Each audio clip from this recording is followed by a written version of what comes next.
Welcome to NoDQ Live here on NoDQ.com and the YouTube channel, youtube.com/AaronRift NoDQ. Tonight's show, oh man, boring show in my opinion. I wish I could be a little bit more excited since this is, after all, day 4 of the 12 days of NoDQ Live. I would like to thank everyone, though, for tuning in live. Those of you that are in the chat room right now, I appreciate it. Thank you for your viewership. For those of you tuning in for the first time, welcome. I hope I make a good first impression on you. I might not be the most positive person in this video, but I will try my best to look at Raw objectively and try and find the good things in the show. But to be perfectly honest with you guys, there wasn't a whole lot this week that makes me feel like, boy, oh boy, I cannot wait until next week's Raw or the Royal Rumble. Anyways, let's talk about Raw. I have a lot to say about Raw. I have something I would like to say about the Roman Reigns versus Cesaro match. Now, for those of you that follow me on social media at Aaron Rift on Facebook and Twitter, you know what I felt about that match, and I will elaborate more on my opinion about that match. But I want to start off with the big story from Raw, which was the Battle of the Monsters, the Monster Main Event, whatever WWE was referring to it as. It was Braun Strowman versus Roman Reigns. No, not Braun Strowman versus Roman Reigns. Braun Strowman versus Kane, excuse me. Braun Strowman versus Kane. I have Roman Reigns on the brain because that's a whole other topic that I want to discuss here. It's the Costanza says the crowd was weak. Yeah, this week's crowd was not one of the better Raw crowds in recent memory. Braden says, I actually agree, Aaron. Boring Reigns and Cesaro match. I'll get to that in a few minutes. Let's talk about the monster match. I was almost going to say the monster mash. The Battle of the Monsters, the Monster Main Event. I don't know how you guys feel, but I am so sick of these buzzwords. The Monster Match, the Battle of the Monsters, the Monster Main Event. I'm just tired of it. And then the Big Dog, the Big Dog, the Big Dog, the Big Dog, the Big Dog. You get what I'm saying here? The buzzwords. They drill the buzzwords in your head, and I'm so sick of it. Like, I can imagine, I've seen Raw scripts before. I can imagine seeing a Raw script, and when the announcers get it and the wrestlers get it, the phrase, the Big Dog, I'm guessing it's in all caps, and all the words are bold. All the letters are bold. That's what I imagine when I see a Raw script. The Big Dog, it's in bold letters. Oh, Jeff Meacham's here. Jeff, you are a moderator, so you can ban people that send inappropriate messages here on the YouTube channel. By the way, if you guys do enjoy this video, if you're watching for the first time, please subscribe. Hit that subscribe button. This is day 4 of 12 straight days of NoDQ Live. Hopefully, I make a good impression on you guys, like I said at the beginning. But anyways, back to the main event. So we had Kane versus Braun Strowman to determine the main event at Royal Rumble, to find out who will be challenging Brock Lesnar for the Universal Championship. Now, where was Finn Balor here? Finn Balor, a couple weeks ago, made a big deal out of wanting his one-on-one rematch for the title. Now, in real life, we know the real reason. But where was Finn Balor here? Finn Balor's character should be demanding his title shot. And even if he gets beat up, he should keep coming back. No Finn Balor on this show. Well, he was on the show, but he was in a throwaway match with Curtis Axel, as Chris Mace mentioned. Balor should be getting in the mix here. Maybe they will add Balor. Maybe they will make this a fatal 4-way at the pay-per-view. Would not shock me, even though we just saw a fatal 4-way pay-per-view at SummerSlam. And yeah, technically it would be a great match, but we've already seen it. They might do a triple threat. I feel like they're going in the direction of a triple threat match. I feel like we're going to get Lesnar versus Strowman versus Kane, since technically that hasn't been done before. And also, Kane can take the fall in the match, Lesnar can retain the title, and Strowman doesn't have to lose to Lesnar again. So I guess it makes sense in that regard, but geez, how predictable is that? I'm not really a fan of the triple threat match. It sounds boring to me, and to be quite honest, Strowman versus Lesnar did nothing for me the first time.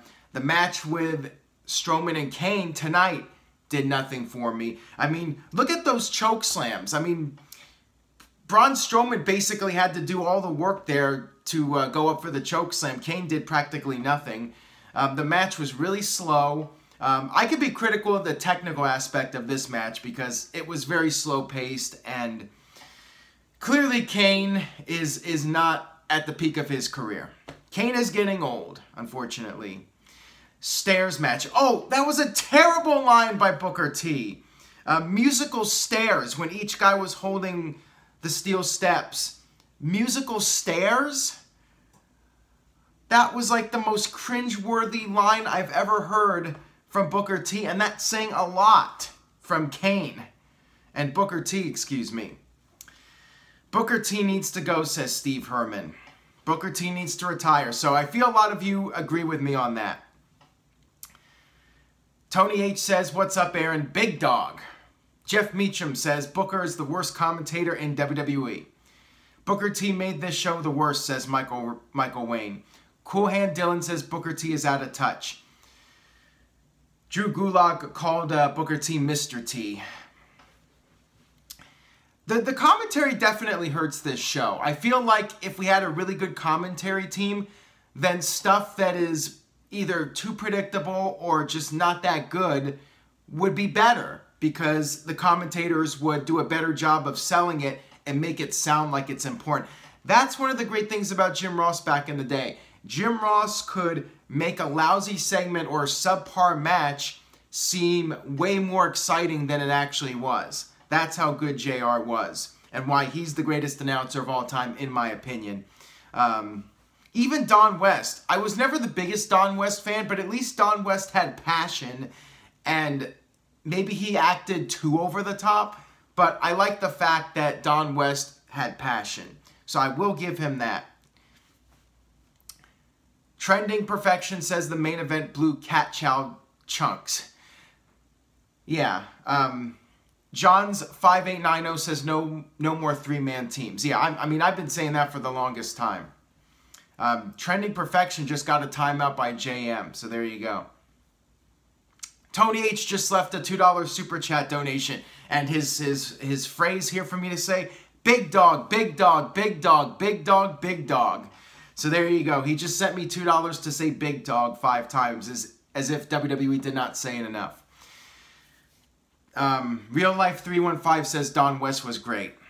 By the way, in a couple minutes here, I will give my thoughts on Roman Reigns versus Cesaro. So I know some people on Twitter and Facebook were not happy with my comments. People were saying I was wrong about my opinion. A couple minutes, I will address that match. Is Greg Cherry here? Or is, oh wait, Ahmed just sent in a $2 super chat donation. Thank you, Ahmed. If you have any questions or comments, I will be happy to read them off here.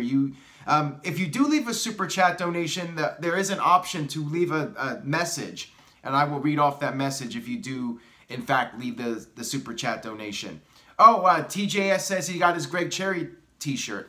Very cool. By the way, ProWrestlingTees.com, search NoDQ. Use the code SAVE5 to get 5% off your order. You can get a NoDQ.com t-shirt, NoDQ video, Greg Cherry shirt, Jeff Meacham shirt, Jexy t-shirt, Virtue t-shirt, Interstate Kyle t-shirt. Virtue's here. The big dog is here. And yes, John Cena is advertised for the Christmas Raw. SSBS Fanboy says, Aaron is love, Aaron is life. Mike Palmer says, now here's the thing. Yes, there is a Jeff Meacham Now Here's the Thing t-shirt over on ProWrestlingTees.com.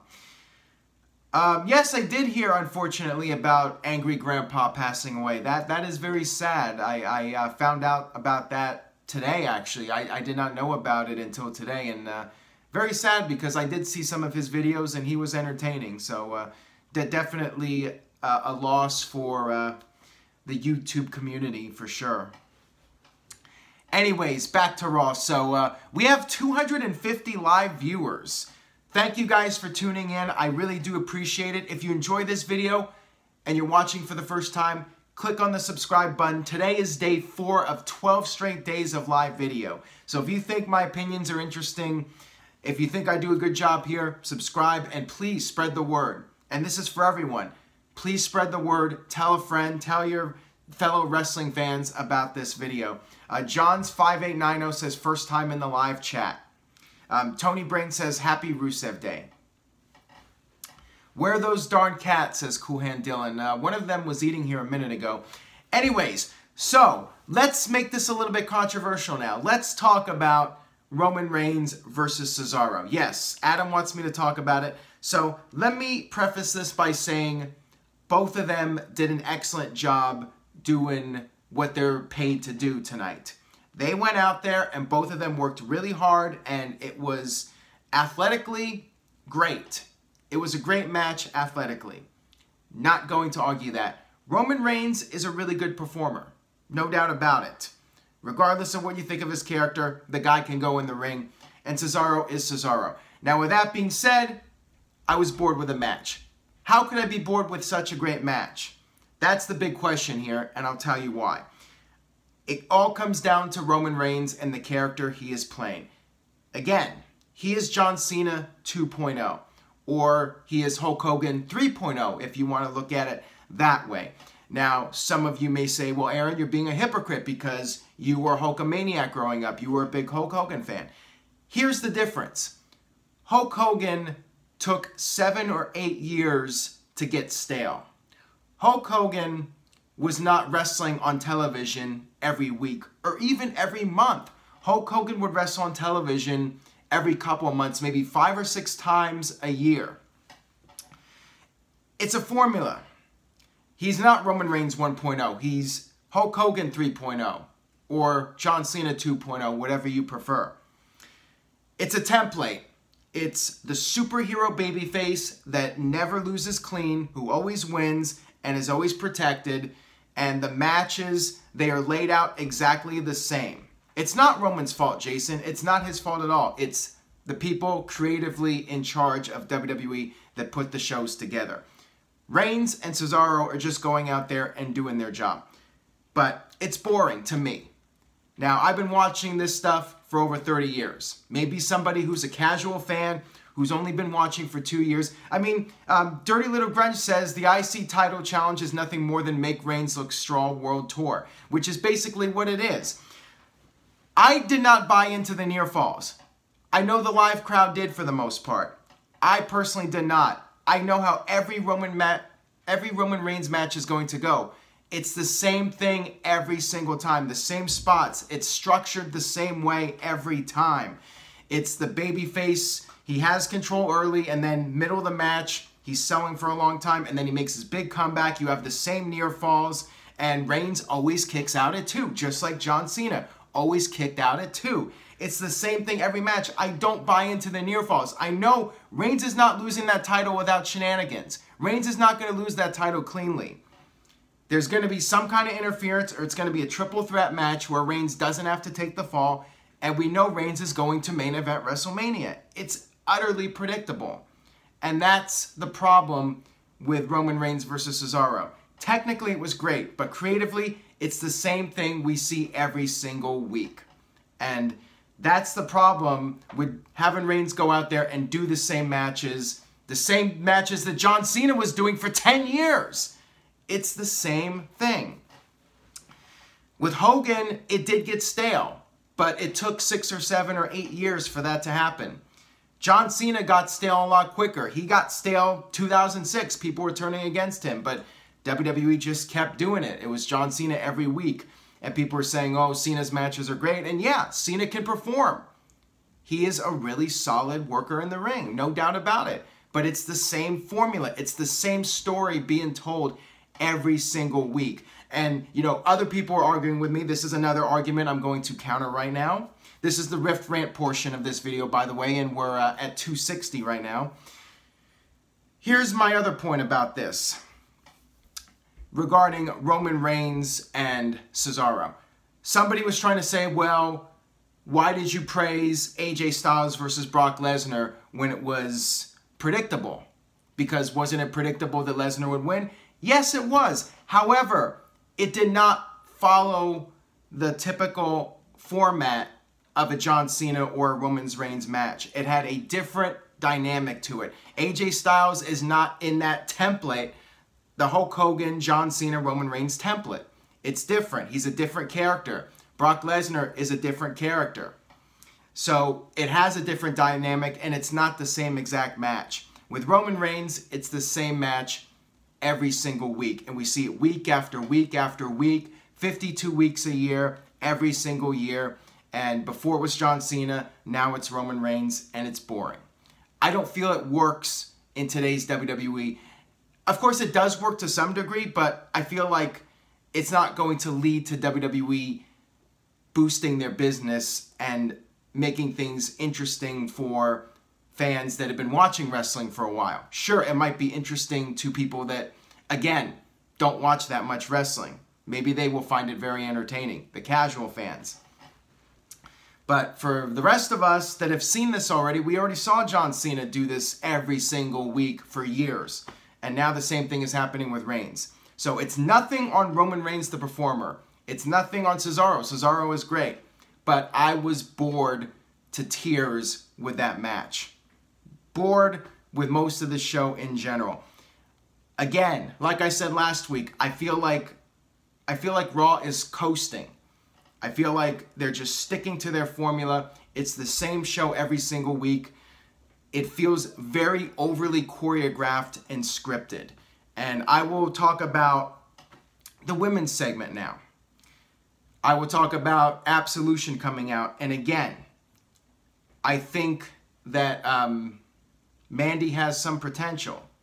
However, I feel like her promo delivery is very generic. It sounds like a person reading off a script.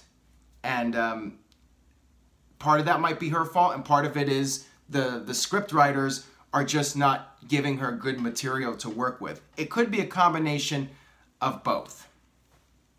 Mandy is hot, no doubt about it. Very attractive woman. And I think she has potential. I'm not sure what it is. I'm not sure if she's just green when it comes to cutting promos, or if it's the creative team not being able to give her good material to sink her teeth into, something that she can really get behind and feel passionate about. It might be a combination of both. Ooh, Ryan King said stupid moderators. We have a little feud here. Jeff Meacham has to leave. Apparently, Jeff is getting some heat from people in the chat room. Certified G is here. Welcome, Certified G. So we saw the Absolution confrontation with Asuka tonight, and after 2 weeks, Absolution decided to finally attack Asuka. So whatever, they just dragged this out for a couple weeks. We had the rest of the Raw women come out and fight them off, which that is fine. You know, it makes sense that they would come out and help Asuka. Yeah, I'm fine with it. We'll see what happens next. We'll see if the same thing happens on SmackDown, or if they try to take that in a different direction. Oh man, we're losing Virtue too, so pretty soon the inmates are going to be running the asylum in this chat room. I think we'll only have like 1 or 2 moderators left in here. Hermang says, what are your thoughts about Jericho and New Japan? I will get to that in a few minutes here. I will talk about that. Anyways, I want to get back to Raw here and finish my thoughts on the show before we go to the random questions. Moderate this should be the new slogan. WWE did acknowledge Rich Swann, but not really. They basically said that his match was revoked, and that's all WWE said the entire night, to my knowledge. Maybe I missed something. Kayfabe Candy Ass left a $2 super chat donation. Thank you, Mr. Ass. He's going to Raw next Monday night. Good rant. Well, thank you for that, and I hope you enjoy Raw. I hope you like it better than I've liked it the past few weeks. I thought the Cruiserweight match was good. I actually thought that was one of the highlights of the show. I did like Drew Gulak on commentary, and I thought the match was pretty good. Although Cedric Alexander, I mean, yeah, I think he's really good, but at the same time, I would have liked to have seen some sort of surprise or something to shake things up, considering this Rich Swann controversy went down. But it is what it is. I'm sure the match will be fine. I thought the match was very good. Kayfabe Candy Ass says, Mr. Ass is my father, call me Kayfabe. So I want to know what you guys think about the whole Nia Jax Enzo thing. So I'm not sure what's going on with Nia Jax's hair, but it makes her look very unintimidating. She's basically now a comedy figure instead of a badass. But at the same time, at least she's doing something. She's got some sort of storyline. What do you guys think about it? Do you think they've ruined her by putting her in this love storyline, or do you think it's entertaining, it's something different? You know, I do like it for the fact that it is something a little bit different. I mean, we have seen it before, as Trey Johnson said, it's a ripoff of Eddie in China. At least it's something. At least it's a little bit of a soap opera. So I'm okay with it, you know, but the whole thing with Nia's hair, with the color in her hair, I'm not a fan of that. I think that, yeah, I think Hep said it best. She was ruined already as far as being, you know, a monster. You know, you wouldn't see Braun Strowman dyeing his hair or doing some weird crap like that. Jeff Larson says Nia Jax and Enzo thing is terrible. So, Cool Hand Dylan says Zoe Train meeting the Nia Express. Hot Wheels 84 says, was she ever a badass for more than 3 weeks in a row? Great point right there. Mr. Tank says, I like it. Braden says it will disappoint like Angle and Jordan. Alright, so let's talk about Kurt Angle and Jason Jordan. So, we had Dean Ambrose versus, who did Dean Ambrose fight tonight? Oh, Samoa Joe. Samoa Joe did come out at the beginning of the show and call out Roman Reigns, and we had a brawl with the Bar and Samoa Joe and the Shield, and then later that led to Dean Ambrose versus Samoa Joe. You had Jason Jordan coming out in this match, and clearly Jordan's turning heel. I mean, Stab Studio says Jordan needs a heel turn. Sin CK says Jordan turned heel already. Definitely tonight, it's clear as day that Jordan is moving in the direction of being a heel. He was out there, he's interfering in the match. He was going to suplex Ambrose, and then Joe interfered to make sure that there wasn't a DQ. But yeah, Jordan was definitely being heelish in this match, no question about it. So I thought it was good, you know. And TGS says he's whiny, and that's the way he's supposed to be. I think WWE's trying to make him Kurt Angle 2.0. You know, talk about 2.0s. It feels like they're trying to make Jordan this really cheesy, really over-the-top babyface like Kurt Angle was when he first came in, to the point of where he's purposely being a heel. Sin CK says too many 2.0s. Kayfabe Candy Ass says every character is regurgitated now.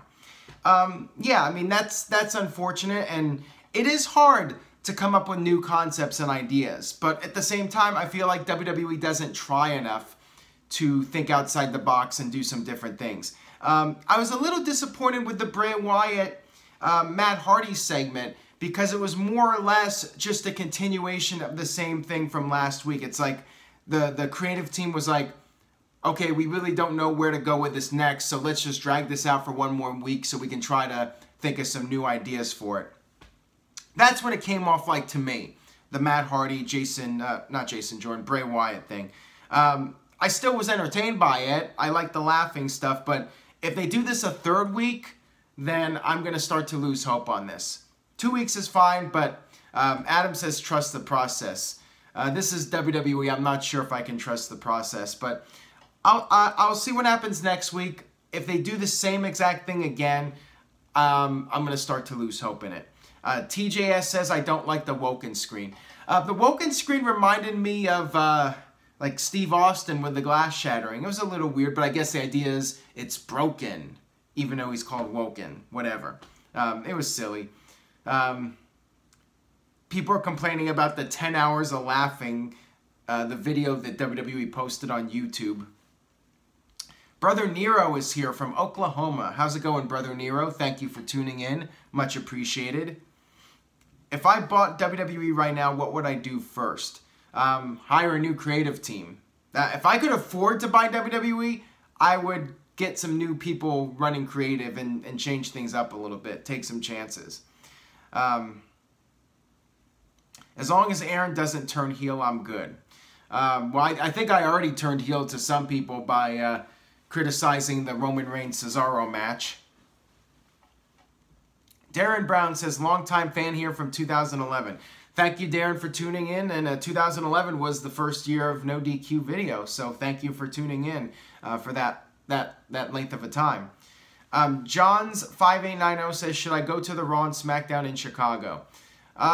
That's up to you. I mean, Chicago's usually a good crowd, and I'm actually thinking about, I'm not sure if I've announced this publicly to people, but I'm actually thinking about going to Money in the Bank in Chicago. I've never been to Chicago before, and it's the 20-year anniversary of NoDQ.com, and since WWE is making Money in the Bank a big 5 pay-per-view, I'm definitely considering the idea, and I know I have a lot of fans, visitors in that area, Chicagoland and the Midwest. So I was thinking maybe do a big NoDQ meetup there to celebrate 20 years of NoDQ.com. Check out the ProWrestlingTees.com store that they have. Maybe get some Chicago deep dish pizza. I've never been to Chicago, so I'm definitely considering it. And if there's enough interest in maybe doing a big NoDQ meetup, I will definitely consider it even further. Cool Hand Dylan says, go buy a NoDQ.com shirt, people. Abso-friggin-lutely. Head over there and pick up a shirt. Getting some suggestions here for Chicago pizza. I appreciate that. Maybe tweet it out to me so I can bookmark it or whatever. That would be appreciated. Because I'm definitely up for some Chicago deep dish pizza, if I can say it. Chicago pizza is amazeballs.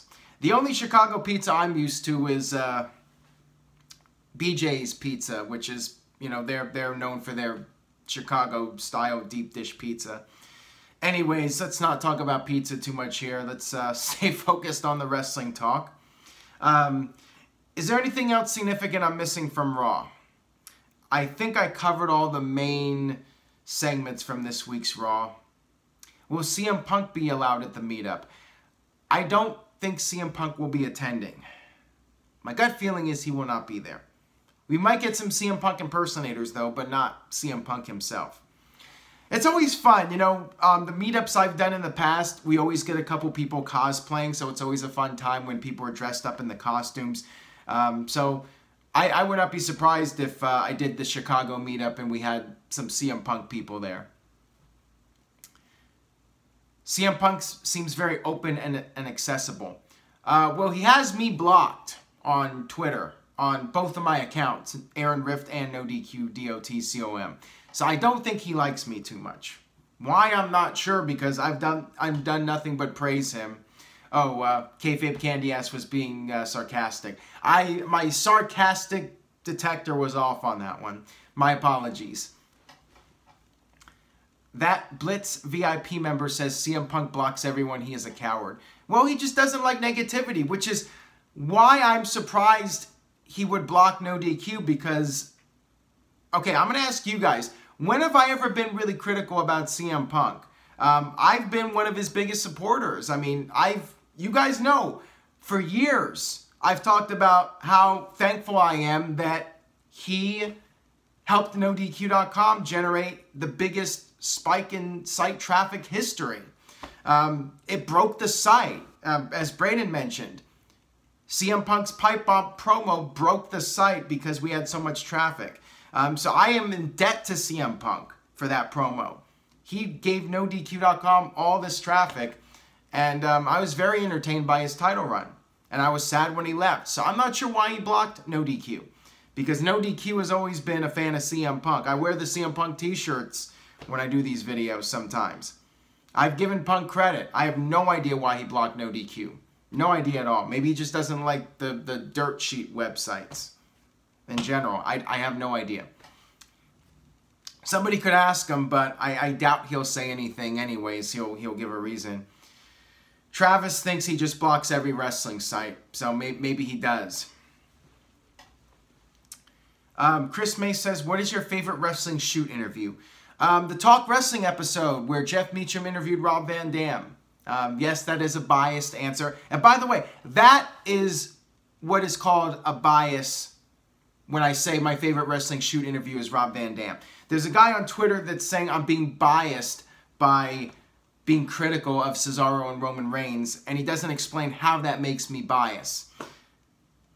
In this case, I say Rob Van Dam on Talk Wrestling was my favorite shoot interview. That is me being biased. So clearly people don't know what that word means. Cool Hand Dylan says Twitter is a cesspool. Twitter's got some good people, but yeah, it is a haven for trolls. And the thing is, half the time I don't know when somebody's trolling me or not. So I just say my opinion and people can take it or leave it. It is what it is. You know, I do the videos. People can watch them. They can turn them off. They can do whatever. But like I've said, I come on here. I try to give the best opinions possible. I try to give logical and rational opinions on wrestling rather than just talk like a pure fanboy or somebody who has a vendetta. I just try to give a fair and balanced review for every video I do. And that's it. You can take it or leave it. And some people like it, some people don't.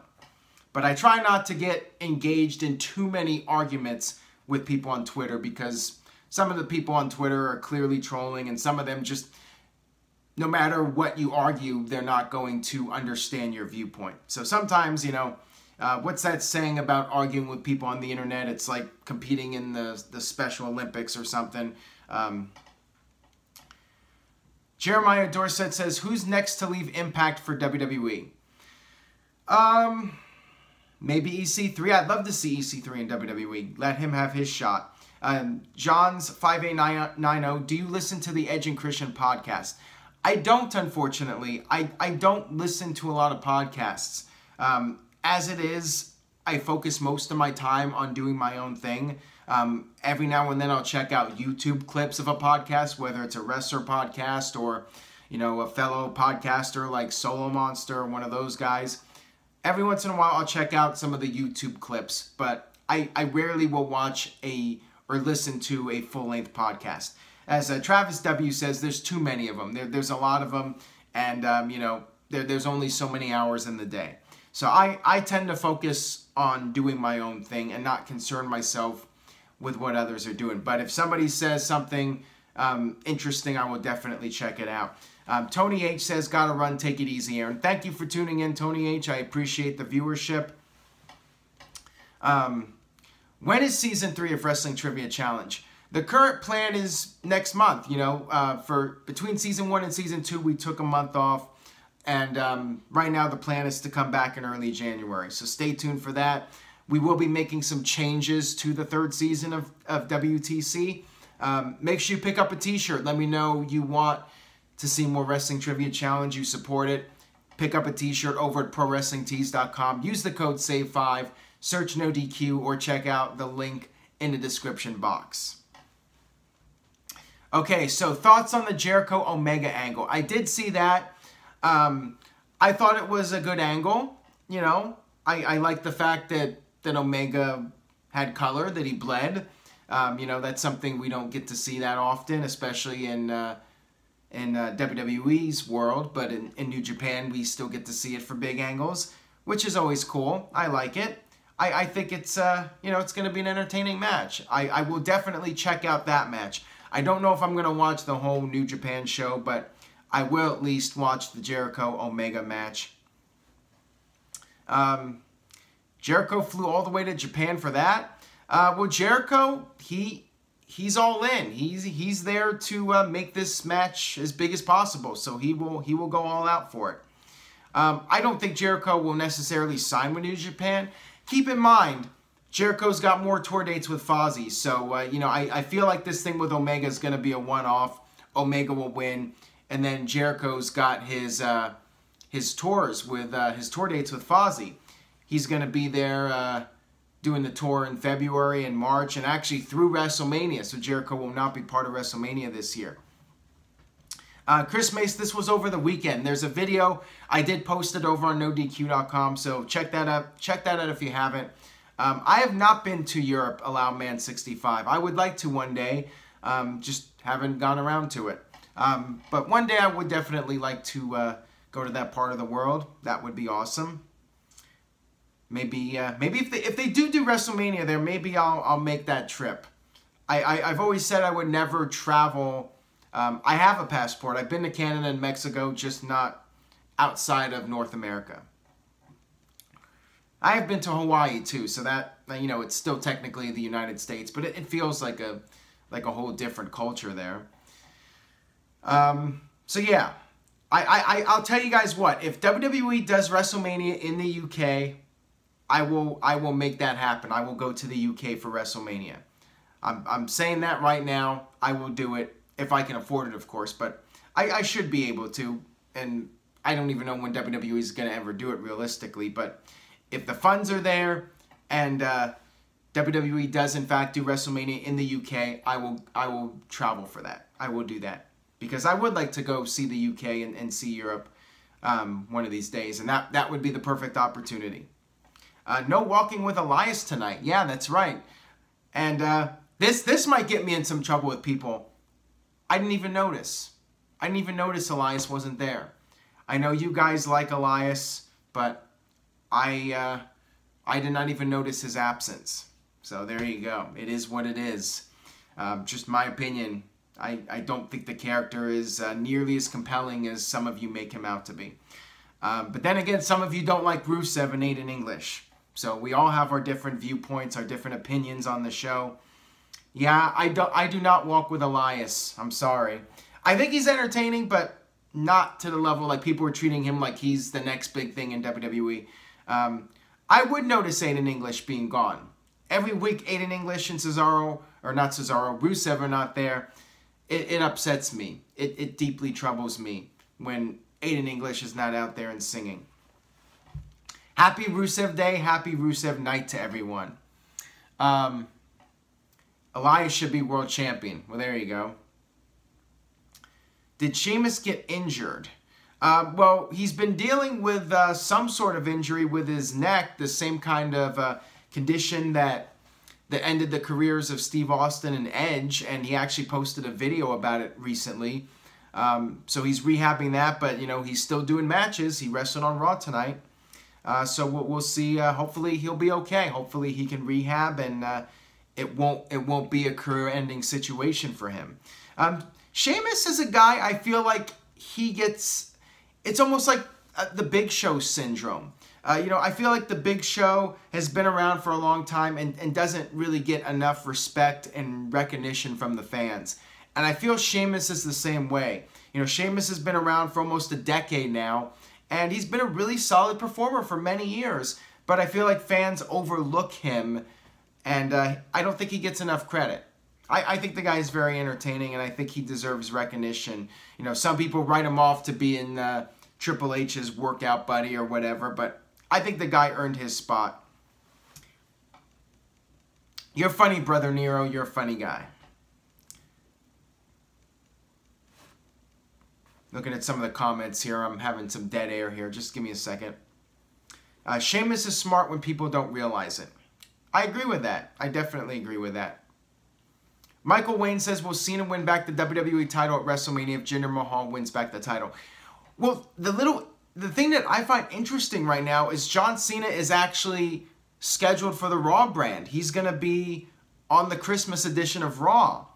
So maybe WWE's going in a different direction now, which I'm happy about personally. I had no desire to see John Cena versus Jinder Mahal. So maybe, just maybe there's a little bit of hope. Maybe there's a shred of hope. So you're saying there's a chance, as Lord Christmas would say. Maybe, just maybe, there will be a miracle at the Royal Rumble. Not Mike Bennett, but maybe, just maybe, Nakamura will win and we'll get AJ Styles versus Nakamura for the WWE title at WrestleMania. Maybe there's hope now for that match. But yeah, I find it really interesting that Cena's going to be... Oh, John5890 says if Cena wins the Rumble, will he be able to pick his champion to challenge? Knowing WWE, they would do that too. Vince McMahon says no chance in hell. And Adam says F Mahal. Tom Huxley says, just pray, Aaron Rift. You can pray. I would definitely pray if that's your thing.